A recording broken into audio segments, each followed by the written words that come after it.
limpio mi fin, la razón por la que quiero vivir.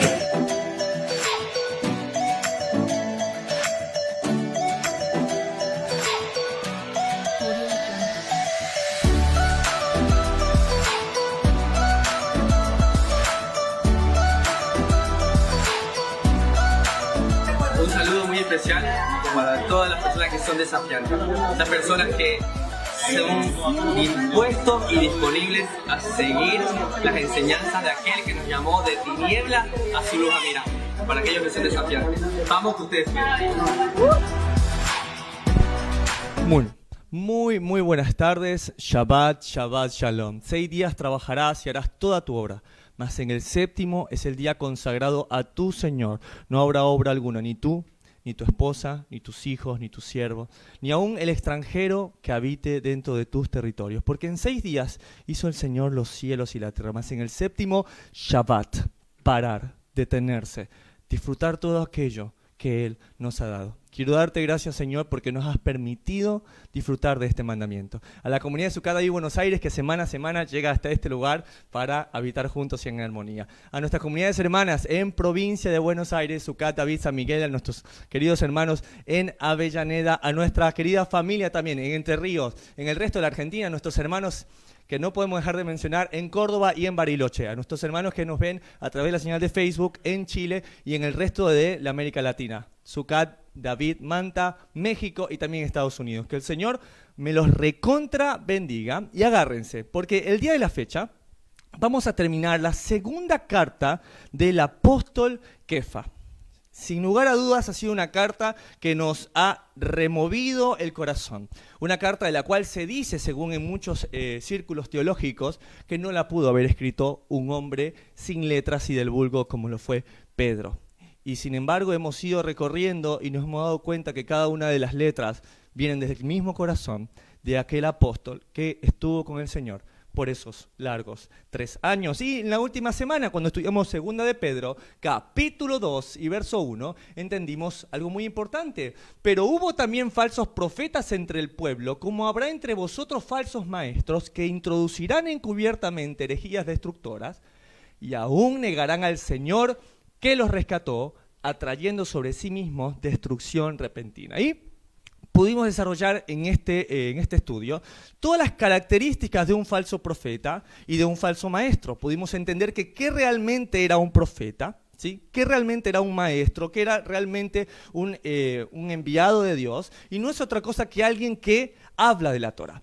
Un profeta, como lo enseñaba Segunda de Pedro, no habla con interpretación propia, sino que lo único que hace es citar la Torá. Daniel en el exilio citó la Torá cuando dice: si no te arrepientes, 7 veces más vendrá sobre ti mi castigo. Y él decía: tenemos 70 años en Babilonia, se viene por 7. ¿Qué hacía Jeremías? ¿Qué hacía Isaías? Palabras propias, en ningún momento, simplemente citaba la Torá en Deuteronomio cuando decían todas las maldiciones que sobrevendrían a una nación que no obedeciera el pacto del Señor. ¿Qué hacía el mismo Mesías? Estas palabras que dice Yeshua, Jesús, son tremendas. No, nada de lo que yo digo es de mi boca, sino lo que escuché a mi Padre decir, y no hago nada que no haya visto a mi Padre hacer. En múltiples ocasiones quisieron apedrearlo, queriendo buscar alguna excusa de que rompiese la ley, y no la encontraron. Entonces, ¿qué es realmente un profeta? Simplemente es un hombre que cita la Torá, cita los mandamientos. Eso es realmente lo que es un verdadero profeta. Y decía que aún negarán al Señor que los rescató, atrayendo sobre sí mismo destrucción repentina. Y entendimos lo que decía Mateo 7. Muchos en aquel día me dirán: Señor, Señor, ¿no hicimos en tu nombre milagros, echamos fuera demonios, profetizamos en tu nombre? 3 cosas muy importantes y que son el pilar fundamental muchas veces de un culto religioso. Profetizar en el nombre del Mesías, sacar fuera demonios y hacer milagros. Y el mismo Mesías lo dice: yo les diré, no los conozco, apártense de mí, hacedores de maldad. Y entendimos que la palabra maldad es la palabra griega anomía, que significa transgresor de la ley. Ahora, si uno entiende el mensaje no diluido de la palabra, uno entiende realmente qué es un verdadero profeta, qué es un maestro de la Escritura. Y uno puede entender cuando, por ejemplo, estudiamos en su momento un poco de historia. Acompáñenme, por favor, a leer este hermoso comentario del célebre escritor Chesterton, con versos del protestantismo a la fe católica, que Martín Lutero era propenso, dice, a irracionales ataques de furia, durante uno de los cuales arrancó de la Biblia la epístola de Santiago. La fe sin obras es muerta. Ese también fue el momento que más le enojó. El propio Lutero reconoce su posición al respecto en el prólogo del Nuevo Testamento en su Biblia de septiembre, y pongan mucha atención su cat David. Hay que distinguir entre libros y libros, está hablando Martín Lutero. Los mejores son el Evangelio de Juan y las epístolas de Pablo, especialmente Romanos, Gálatas, Efesios y la primera epístola de Pedro. Atención, la segunda no es su favorita. Estos son libros que manifiestan a Cristo y te enseñan todo lo que necesitas para la salvación, aunque no conozcas ningún otro tipo de libro. La epístola de Santiago delante de estas no es más que paja, pues no presenta ningún carácter evangélico, y esto lo dijo en el prólogo del Nuevo Testamento. No importa que no estudies toda la Biblia, tú estudiate esto de Pablo, estudiate la primera de Pedro, no te estudies la segunda, pero algo se le está olvidando a Martín Lutero, y está en Salmos capítulo 119 y verso 160. La suma de tu palabra es la verdad. La verdad no está en Génesis, la verdad no está en Éxodo, la verdad no está en Apocalipsis, no está en las cartas de Pablo. La verdad está en la suma de todas sus palabras. La palabra de Dios no se contradice, la palabra de Dios es armónicamente perfecta. Y si hay algo que se está contradiciendo, tenemos que analizar si no es nuestro pensamiento y nuestra mala interpretación lo que está haciéndonos pensar que la ley del Señor no es perfecta. Ahora sí, acompáñenme por favor a 2 de Pedro, capítulo 3 y verso 1. Amados, esta es la segunda carta que os escribo, y en ambas despierto con exhortación vuestro limpio entendimiento, para que tengáis memoria de las palabras que antes han sido dichas por los santos profetas y del mandamiento del Señor y Salvador dado por vuestros apóstoles. Empieza a hablar del tema que ya él dijo en el capítulo 2. Empieza a dar cuáles son las características de un profeta, cuáles son las características del apóstol. Y yo les quise señalar aquí que dice, tengáis memoria. ¿Qué significa tener memoria? Recordar algo que pasó, ¿sí? Algo que ya pasó. Los apóstoles ya vinieron, ya fueron parte del fundamento. Los profetas ya vinieron, fueron parte del fundamento, ¿sí? Son las bases de todo lo que el Señor vino a construir después. Pero fue algo que tenemos que tener memoria. Los profetas ya pasaron.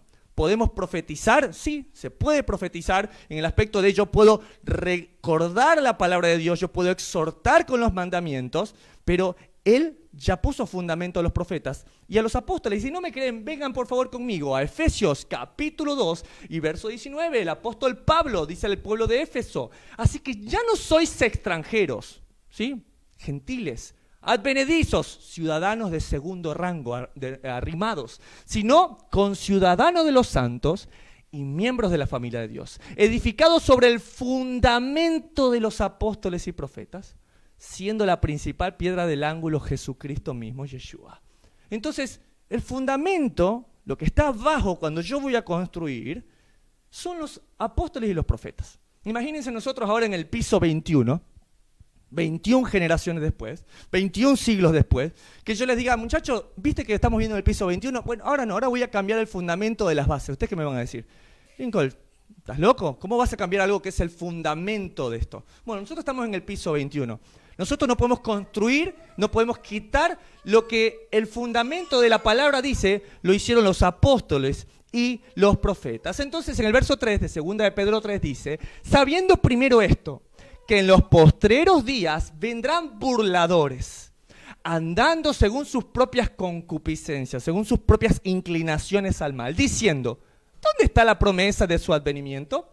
Porque desde el día en que los padres durmieron, los padres Abraham, Isaac y Jacob, todas las cosas permanecen así como desde el principio de la creación. Verso 5. Estos ignoran voluntariamente que en el tiempo antiguo fueron hechas por las palabras de Dios los cielos y también la tierra, que proviene del agua y por el agua subsiste. Por lo cual el mundo de entonces pereció anegado en agua. ¿Qué les recuerda esto? Un hombre recibe la voz de Dios que le dice, te he encontrado justo delante de mí. Esta generación va a pasar, yo he de venir juicio sobre esta y voy a traer agua. Noé, ¿sí? Termina esto, vienen estas 8 personas y el Señor dice, nunca más destruiré la tierra con agua. ¿Cuál será la señal? El arco iris. Cada vez que vemos el arco iris, Señor, tú nunca más vas a destruir a esta generación con agua. Pero, ¿qué historia de la Biblia les recuerda? Una generación perversa como los tiempos de Noé, que se daban por casar y en casamiento. Así es, Sodoma y Gomorra. Claro, el Señor dijo con agua no, pero con fuego nunca lo dijo tampoco. Y es justamente lo que va a empezar a desplegar Pedro en el estudio del día, de la fecha. Vayan conmigo a 2 de Tesalonicenses, capítulo 2. ¿Qué hay de esta venida de la cual está hablando el apóstol Pedro? Miren qué dice Pablo, verso 1 de 2 de Tesalonicenses 2. Pero con respecto a la venida de nuestro Señor Jesucristo y nuestra reunión con Él, os rogamos, hermanos, que no os dejéis mover fácilmente de vuestro modo de pensar. Ni os conturbéis ni por espíritu, ni por palabra, ni por carta como si fuera nuestra, en el sentido de que el día del Señor está cerca. Dice aquí que ni por carta como si fuera nuestra. Y vemos religiones, denominaciones que se han formado porque dicen, no, yo estaba sentado y vino un ángel y me habló y me dijo que yo tenía que crear este libro y tenía que hacer un montón de cosas, pero el mismo apóstol Pablo está diciendo, ni aunque yo mismo venga y te diga algo en contra, ni aún eso creas, ni aún un ángel, ni aún no lo creas. Verso 3, nadie os engañe en ninguna manera, porque no vendrá sin que antes venga la apostasía y se manifieste el hombre de pecado, el hijo de perdición. Un hombre de pecado. Una palabra tan ambigua, una palabra que se nos enseñó que era errar al blanco, que era lo que lastimaba a mi hermano, que era cualquier otra cosa. Pero realmente, ¿qué dice la palabra en 1 de Juan, capítulo 3 y verso 4? Todo aquel que comete pecado infringe también la ley. Pues el pecado es infracción de la ley. Tan fácil, tan sencillo. Me dijo alguien una vez, tiene que estar en el Antiguo Testamento lo que me estás leyendo. No, le digo, es 1 de Juan, es el Nuevo Testamento. ¿Sí? Aún mucho tiempo después de la muerte del Mesías, el concepto de pecado sigue inamovible y es clarísimo, infringir la ley del Señor. Amén. Por favor, sigamos leyendo 2 Tesalonicenses 2, verso 4, el cual se opone y se levanta contra todo, lo que se llama Dios o es objeto de culto, está hablando de este inicuo, tanto que se sienta en el templo de Dios como Dios, haciéndose pasar por Dios. ¿No os acordáis que cuando yo estaba todavía con vosotros os decía esto? Y ahora vosotros sabéis lo que lo detiene, a fin de que a su debido tiempo se manifieste. Es exactamente lo mismo que el Mesías hablaba en Mateo capítulo 24, cuando decía que eran las señales del fin.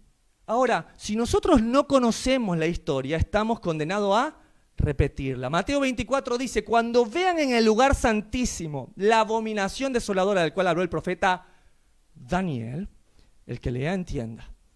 Entonces, si el final de los tiempos, según 2 Tesalonicenses y según nuestro Mesías, es tan importante conocer la historia y conocer los libros de los profetas, es muy importante entenderlo. ¿Por qué? ¿Qué pasó en el tiempo del profeta, lo que profetizó el profeta Daniel? Se cumplió con el reino seleucida, con un hombre llamado Antíoco IV Epifanes, ¿sí? Que allanó el templo, ¿sí? Que mete la imagen de un Zeus olímpico y hace un sacrificio con una puerca, con una cerda, en el templo, la abominación desoladora. Y es muy interesante porque la imagen del Zeus olímpico es prácticamente la misma imagen greco-romanizada que se nos ha comercializado del Mesías de Israel. Es prácticamente la misma. Eso nos hace pensar si al final de los tiempos la abominación desoladora tal vez no será una imagen, sino tal vez un hombre con las características, tal vez con el mismo vestimenta o vestuario que nos vendió Hollywood, que nos vendió la religión grecorromana, ¿sí? Y con el discurso que tal vez a todos convencería, y es, yo vine a abolir la ley. Ahora lo importante es el amor, ahora lo importante es que todos los animales son puros, ahora podemos sacrificar una puerca para comerla, ahora lo podemos hacer todo. Y esto lo va a ir desarrollando muy interesantemente el apóstol Pedro. Continuamos un poco más adelante. Pablo continúa diciendo en 2 Tesalonicenses 2, verso 7, porque ya está en acción el misterio de la iniquidad. Solo que hay quien al presente lo detiene hasta que él a su vez se ha quitado de en medio, verso 8. Entonces se manifestará aquel inicuo, a quien el Señor matará con el espíritu de su boca. Dice que de su boca sale una espada de 2 filos que es más cortante que nada. Su palabra. A quien el Señor matará con el espíritu de su boca y destruirá con el resplandor de su venida. 9. Inicuo cuyo advenimiento es por obra de Satanás, con gran poder y señales y prodigios mentirosos. ¿Va a haber prodigios? Sí, hermano. ¿Va a haber señales? Va a haber señales. Pero es muy interesante porque Pablo está citando el misterio de la iniquidad. Y les pido que me acompañen por favor al Eastword, donde la palabra griega para iniquidad es del Strong G458, que es la palabra griega anomía. Ilegalidad, violación de la ley, infracción, infringir la ley, iniquidad, maldad, transgresión.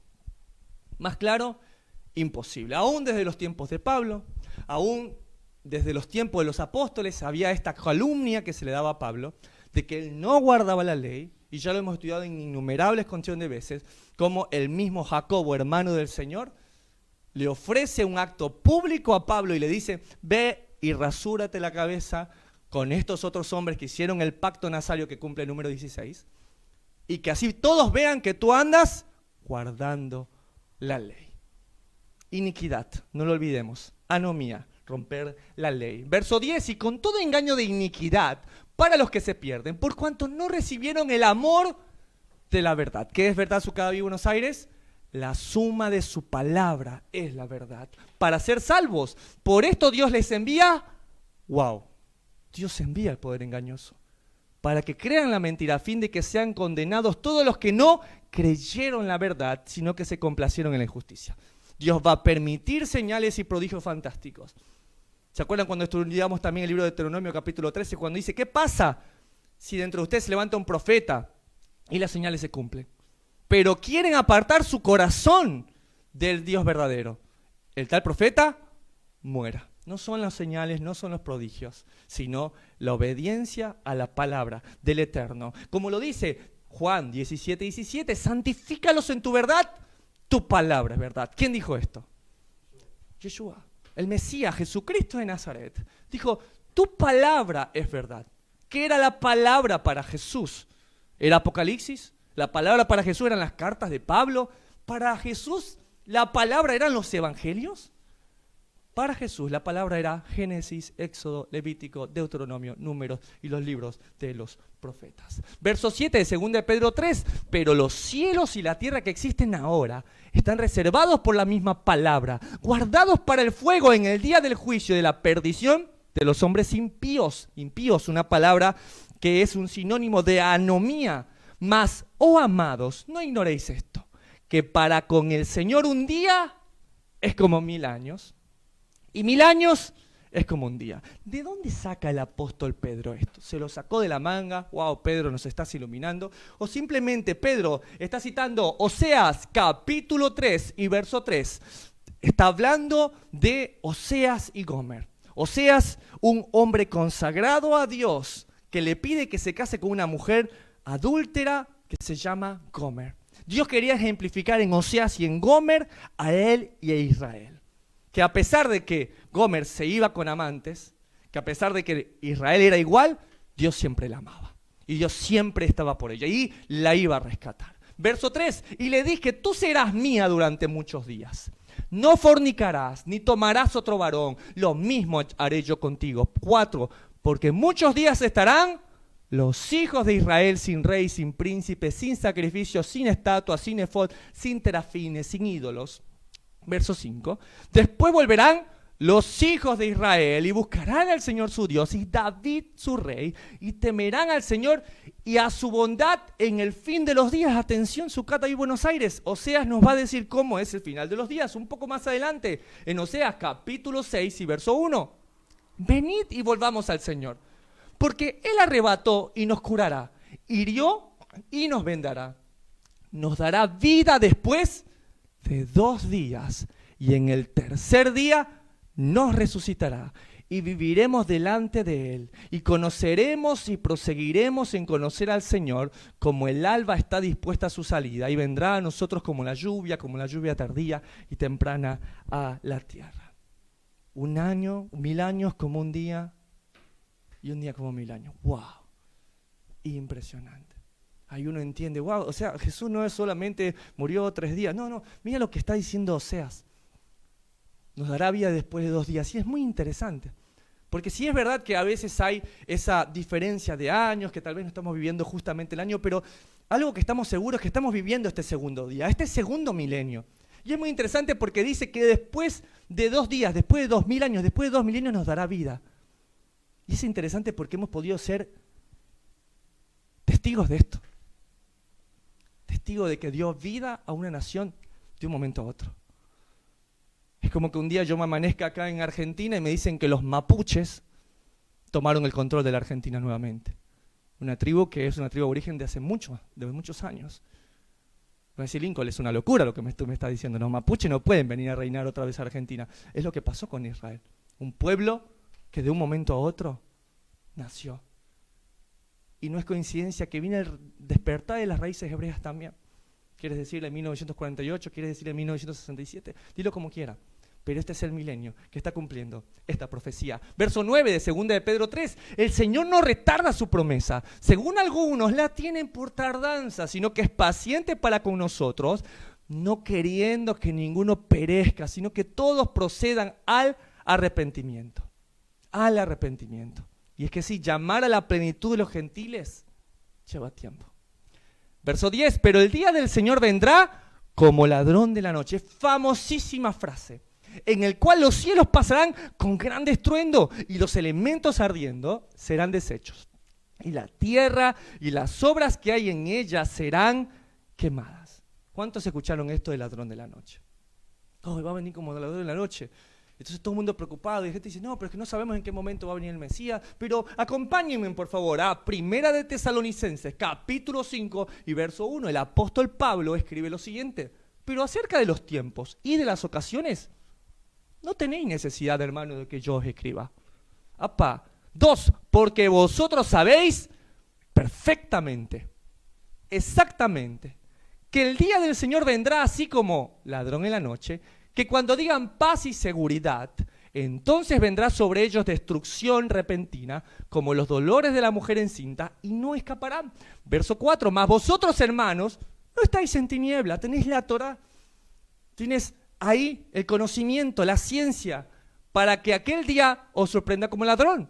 Porque todos vosotros sois hijos de luz e hijos del día, no somos de la noche ni de las tinieblas.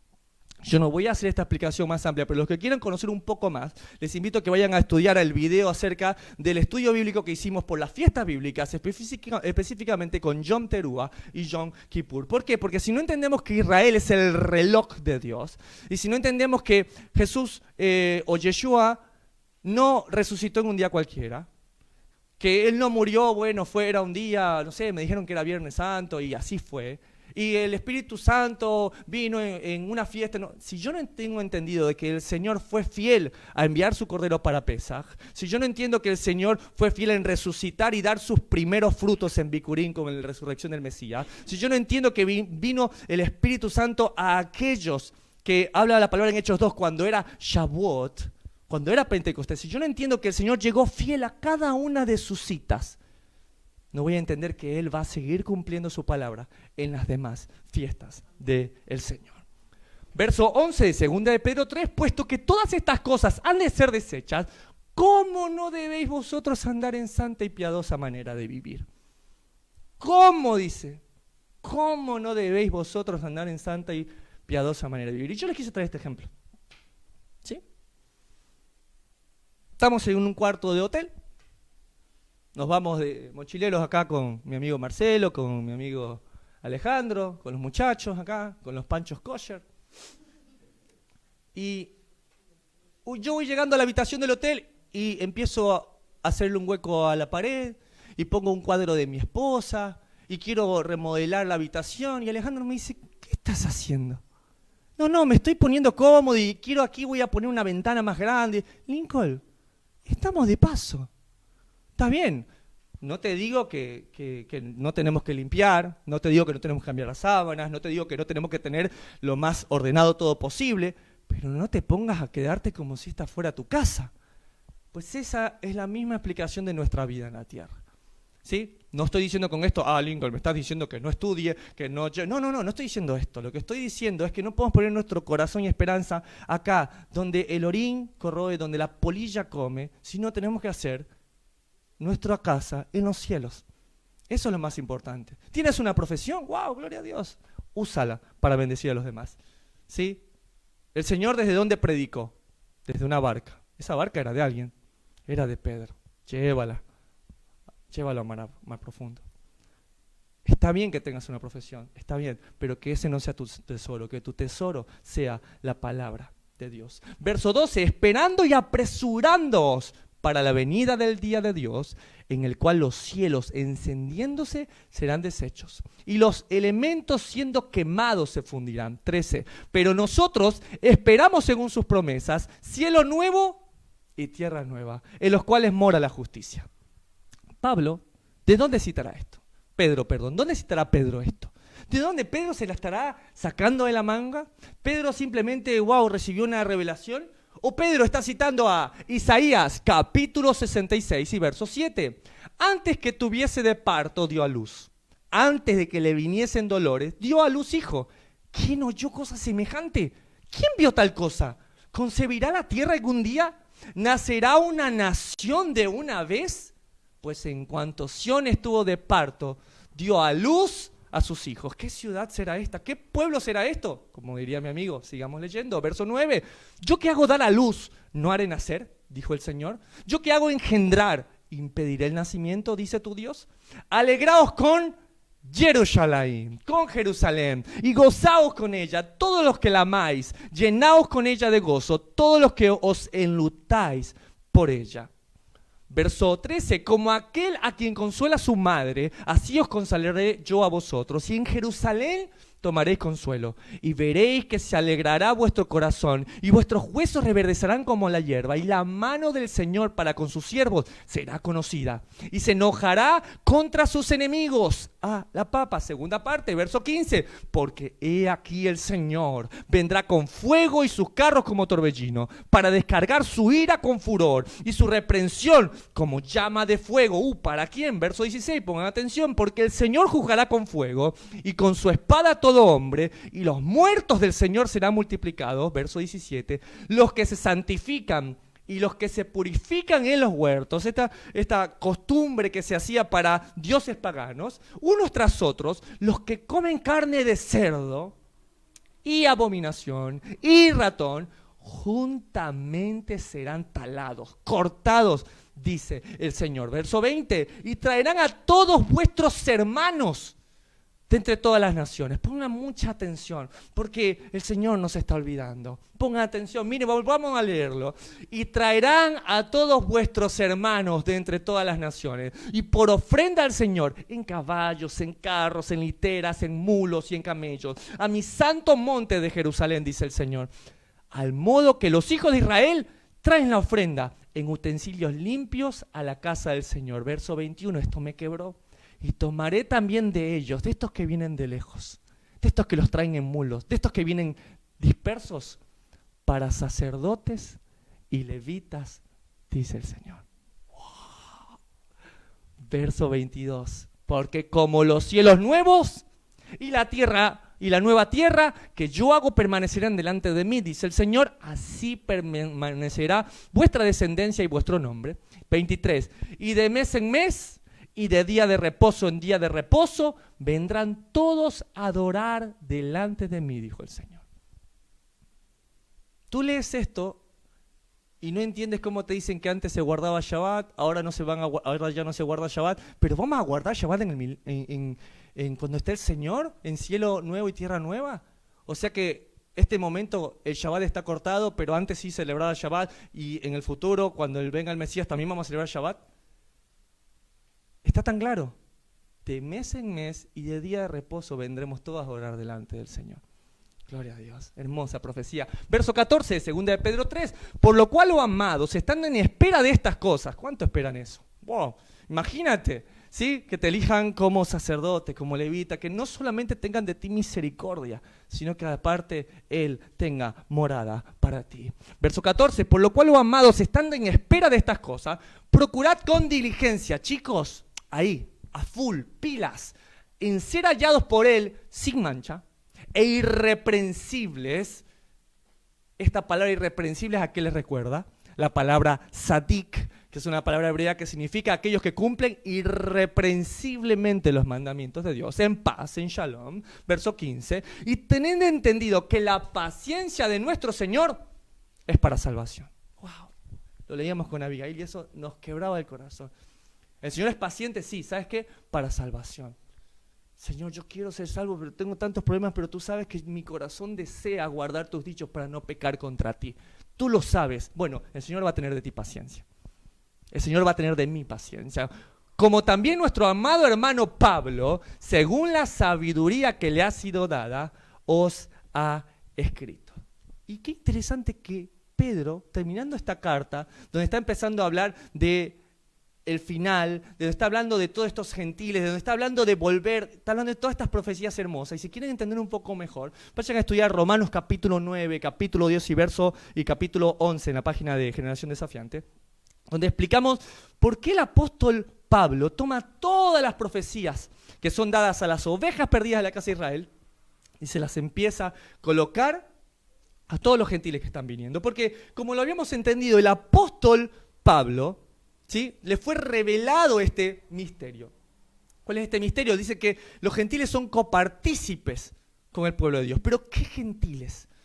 Para Pablo no eran gentiles cualquiera. Cuando Pablo veía a un romano con toda la pinta, caminando erguido y que se le acercaba y quería escuchar de la Torá, que quería construir un templo para Dios, Pablo antes decía, no, romano, inmundo. ¿No? Le pasó a Pedro también. Tú sabes cuán abominable es que un judío coma con un gentil. Y el Señor, que le dijo, Pedro, mata y come. No le está hablando de comida, le está diciendo, tú ves como si fuera inmundo, tú lo ves que habla como cerdo, se comporta como un animal y hasta huele como él. Pero ¿sabes qué? No llames inmundo lo que yo ya santifiqué. Esto es el misterio que Pablo ve. Pablo entiende que toda esta nación que está volviendo no son otra cosa que ovejas perdidas de la casa de Israel. Y él lo va a decir en Hechos, capítulo 26 y versos 6 al 8. Y ahora, por la esperanza de la promesa que hizo Dios a nuestro Padre, soy llamado a juicio, promesa cuyo cumplimiento espera que han de alcanzar nuestras 12 tribus. Ahí está. Sirviendo constantemente a Dios de día y de noche. Por esta esperanza, oh rey Agripa, soy acusado por los judíos.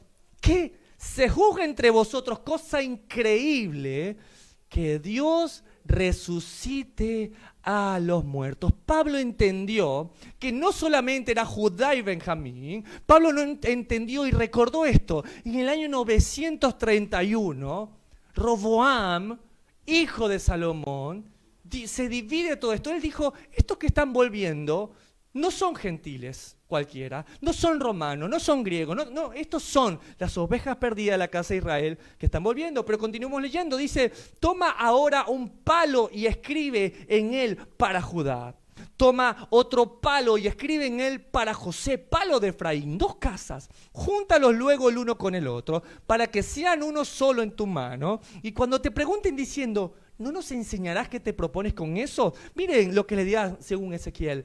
Yo tomo a los hijos de Israel, Judá y Efraín, 2 casas, de entre las naciones a las cuales fueron, y los recogeré de todas partes, y los traeré a su tierra, y los haré una sola nación, y un rey será sobre todos ellos, y nunca más serán 2 naciones, ni nunca más serán divididos en 2 reinos. Yo soy el Dios de Israel.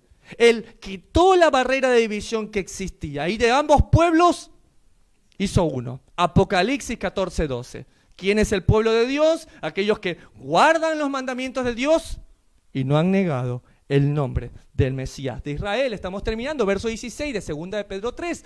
Casi en todas sus epístolas, Pablo hablando en ellas de estas cosas, entre las cuales hay algunas difíciles de entender, las cuales los indoctos y los inconstantes tuercen, como también las otras escrituras, para su propia perdición. No solo las de Pablo, también tuercen las otras, también tuercen los apóstoles, también tuercen lo que dicen los profetas. Y mira lo que dice acá. Para Pedro es difícil entender a Pablo. No, hermano, yo entiendo a Pablo, yo lo leo y lo entiendo. Wow, eres mayor que Pedro entonces. Eres mayor que Pedro, que vivía en el tiempo, que hablaba el idioma, porque para Pedro lo que decía Pablo era difícil de entender. Y los indoctos y los inconstantes los tuercen. Un inconstante, alguien que no está perennemente estudiando la palabra. ¿Pero qué es un indocto?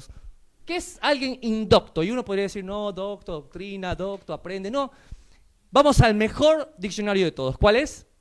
La Biblia. Acompáñenme a Romanos capítulo 2 y verso 17 para entender qué es un indocto. Y aquí tú tienes el sobrenombre de judío. No eres judío, pero tienes el sobrenombre de judío. Yehudá, del verbo Yehudí. El que anuncia, el que alaba a Dios. Y te apoyas en la ley y te glorías en Dios y conoces su voluntad. Hermano, yo quiero conocer la voluntad de Dios. Ponga atención. E instruido por la ley apruebas la mejor. Su voluntad es su ley. Verso 19. Y confías en que eres guía de los ciegos, luz de los que están en tinieblas. 20. Instructor de los indoctos, maestros de niños, que tienes en la ley la forma de la ciencia y la verdad. ¿Qué es un indocto? Alguien que no tiene Torá, alguien que no tiene luz, que no tiene instrucción. Eso es un indocto. Entonces, alguien que no tiene Torá, que no tiene ley, lee a Pablo y dice, no, esto está facilísimo. Ya está. Hubo luto nacional cuando Ptolomeo, uno de los generales del ejército griego al morir, Alejandro Magno, quiso hacer la Alejandría una gran biblioteca y mandaron a traducir los escritos de la Torá. Y hubo luto nacional por los rabinos. Decían, ahora van a venir los gentiles, los extranjeros, y van a tomar estas palabras y las van a torcer. Y fue, lastimosamente, así. Verso 17, 2 de Pedro 3. Así que vosotros, oh amados, sabiéndolo de antemano, guardaos, no sea que arrastrados por el error de los inicuos, caigas de vuestra firmeza. ¿Cuántos han escuchado que el que esté firme, mira que no caiga?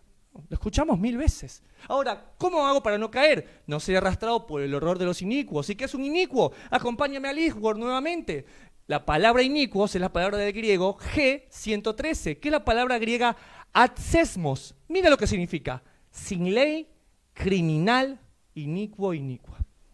O sea, es mayor que anomía. Dice que esta palabra es cuando uno peca, pero en exceso. ¡Wow! Así que, más claro, imposible. Verso 17, así que vosotros, oh amados, sabiendo de antemano, guardaos no seas arrastrado por el error de los que transgreden la Torá, caigáis de vuestra firmeza. Es un mandamiento la firmeza. Yo le pregunto a Sucadaví Buenos Aires, ¿quién habitará en el templo de Dios? Aquellos que caminan en integridad, aquel que en su corazón habla verdad y aquel que se mantiene firme a pesar de que otros dicen que se muevan. Salmo 15. No permitas que caigas de vuestra firmeza. 18. Antes bien, creced en la gracia y el conocimiento de nuestro Señor y Salvador Jesucristo. A Él sea la gloria ahora y hasta el día de la eternidad. Amén. Pero el verso 18 dice, creced en la gracia y el conocimiento. Hermano, la letra mata. La letra mata.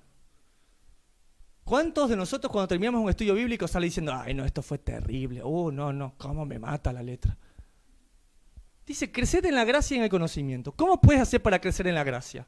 ¿Sabes cómo? Con conocimiento. Uno llega y dice, Él me amó, yo sé que murió por mí. Pero cuando conoces la perfecta ley y sabes cuántas veces la has roto, ¿sabes qué pasa en ti? Tú dices, Señor, yo necesito un Salvador. Veo que es perfecta, veo que es justa, veo que es espiritual, que es celestial y que es eterna. Yo no puedo. Pero ¿sabes qué? Tengo a alguien. Tengo a alguien que me puede dar la correcta alajá, la correcta interpretación. Tengo uno que vivió y me demostró que yo puedo vivir así. Tengo uno que está dispuesto en el Calvario constantemente a lavar mi culpa y apartarme del pecado. Yo tengo a ese Mesías. Ahora, ¿por qué es importante el conocimiento? Porque te permite tener una mayor idea de lo que es la gracia de Dios. Ahí lo entiendes. Y muchos escuchamos esto, ¿o no? Oseas capítulo 4 y verso 6 dice, mi pueblo fue destruido porque faltó conocimiento. No dice que no tenía, dice que le faltó conocimiento de la palabra de Dios. Estas semanas estuvimos hablando de este tema. Y mi pregunta fue sencilla, ¿leíste alguna vez lo que seguía? Me dijo, no, leámoslo juntos, como diría mi amigo José. Acompáñenme a Oseas capítulo 4 y verso 6, pero completo. Mi pueblo fue destruido porque le faltó conocimiento, por cuanto desechaste el conocimiento, yo te echaré del sacerdocio, y porque olvidaste la ley de tu Dios, también yo me olvidaré de tus hijos. ¿Cuántas veces recitamos esto? El pueblo fue destruido porque le faltó conocimiento. Sí, Señor, dame más conocimiento. Sí, pero la ley mata. Sí, la ley. La ley del pecado y de la muerte que cita Pablo. Claro, es así. La ley de los miembros que te lleva cautivo. Sí, de esa nos vino a ser libres.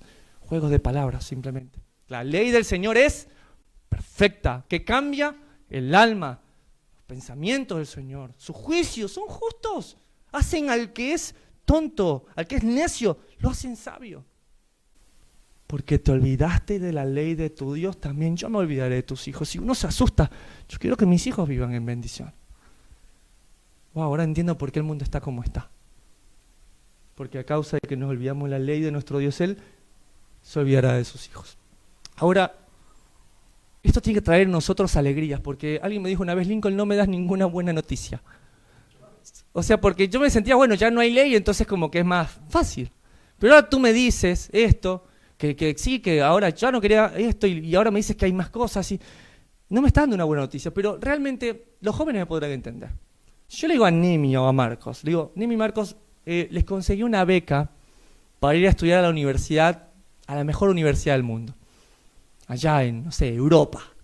¿Ustedes cómo estarían? Ay, no, qué mal Lincoln. Uy, no, qué mala onda. ¿O cómo estarían? Felices. Wow, Señor, increíble, una beca para... Bueno, el Rey de Reyes y el Señor de Señores, sus mandamientos, su palabra del cielo directamente la ha traído cerca de nosotros. No la dejó arriba, no la dejó en el fondo de la tierra, en el profundo del mar. Dice que Él la puso cerca de nosotros para que nosotros la guardemos. ¿Qué mejor que eso? ¿Qué mejor beca de conocimiento que ser instruido por aquel Señor que nos creó? ¿Qué mejor que tener un manual de instrucciones? Yo creo que me hubiera ido mejor en la vida cuando quisimos construir si hubiéramos tenido un manual de instrucciones, si hubiéramos tenido una idea. Y a veces uno llega, no sé si he comprado esos muebles que se arman con una hojita, que la parte A va con la parte B, la parte C y con la parte D, y uno dice, no, yo puedo armarla solo. Y después 2 horas después, Maru, ¿dónde está la hojita? ¿Dónde está la hojita? ¿Sí? ¿Sabes qué? ¿Sabes qué? Este manual, esta palabra da vida, esta palabra te puede cambiar. ¿Por qué mi vida no ha cambiado si yo levanté mis manos, acepté al Mesías? ¿Por qué? Porque al mensaje le quitaron lo más importante. Le quitaron la ley del Señor que es perfecta, la que cambia el alma. Sus mandamientos te hacen libertad. Como dijo David, y andaré en libertad porque he guardado tus mandamientos. Eso es libertad. Amén. Amén. Amén. Quiero darte gracias, Señor, por el estudio de 2 de Pedro, por esta hermosa carta. Gracias, Señor, por tus mandamientos y por tu bondad. Gracias, Señor, por la comunidad de Sucada y Buenos Aires que semana a semana llega a este lugar. A nuestras comunidades hermanas de Sucad, David, San Miguel, que los extrañamos. A nuestros amigos en Avellaneda. A toda esta familia hermosa en Córdoba, Bariloche, Córdoba. Nuestros hermanos en Rosario. Les amamos muchísimo. Nuestros hermanos aquí cruzando la frontera en Chile, Costa Rica, Guatemala, Sucada, Manta, México, Estados Unidos. Sepan que estamos dispersos, pero Él nos está volviendo a juntar. Amén. Nos vemos la próxima semana para seguir estudiando la palabra del Señor, que es perfecta. Shabbat Shalom. Principio, mi fin, la razón por la que quiero vivir.